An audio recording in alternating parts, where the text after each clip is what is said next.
आपलं गाव हे आपल्या सर्व सोयीनियुक्त आणि संकटातून मुक्त व्हावे यासाठी आपल्या त्या देवीचे आराधना प्रार्थना आपण वर्षातून एकदा या ठिकाणी करतो आणि त्याचे आपल्या या खेडेगावातील एक मनोरंजनात्मक म्हणजे वर्षातून एकदा आपली ही यात्रा आणि ती यात्रा या ठिकाणी भरवत असताना यात्रा कमिटीनं या एवढ्या उन्हाच्या रकामध्ये या ठिकाणी प्रत्येक आमच्या जनतेच्या गोरगरिबाकडून वर्गणी गोळा करून हा कार्यक्रम या ठिकाणी ठेवलेला आहे। कारण आपल्याला जेणेकरून पाहता येईल हा यात्रा कमिटी समिती किंवा आपल्या या प्रमुख पाहुण्यांच्या बघण्यासाठी नाही, आपल्याच गावातील महिला असतील, आपल्याच गावातील तरुण असतील, एक मनोरंजनात्मक कार्यक्रम वर्षातून एकदा व्हावा यासाठी हा कार्यक्रम या ठिकाणी ठेवलेला आहे। आणि यातून आपण आपले जे देणगीदार असतात, जे थोर आमच्या गावातीलच, त्यांना घेऊन आपण त्यांना एक वर्षातून एकदा या स्टेजवरती यायला मिळावं यासाठी एक मंच असतो।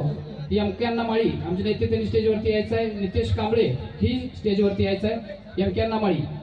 तर असा हा या दिवसोन्नत कार्यक्रमासाठी ही यात्रा गेला आज दुसरा दिवस आहे। अतिशय आनंदात आणि उत्साहात या ठिकाणी ग्रामस्थांनी यामध्ये भाग घेतलेला आहे आणि ही यात्रा पार पडत आहे।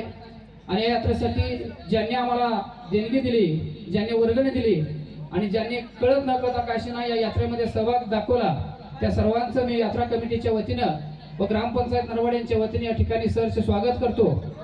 आणि या ठिकाणी आता आजचा दुसऱ्या दिवसाचा कार्यक्रम आहे, अतिशय शांततेत पार पडतोय। आपल्या प्रशासनाच्या आदेशानं आपण या ठिकाणी कायदा व सुव्यवस्था बिघडू नये यासाठी त्यांच्या आदेशाचं पालन करून त्यांच्या नियमाने आपण हा कार्यक्रम सर्व करत आहोत।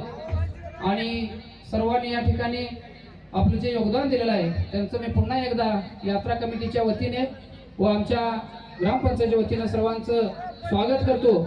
आणि पुढील योजना आहे ते उद्घाटनाचं राजेंद्र जमादार यांच्याकडे मी माहिती देतो आणि त्याप्रमाणे सर्व प्रमुख पाहुण्यांनी या ठिकाणी आपलं श्रीफळ वाढून उद्घाटन करून घ्यायचं आहे।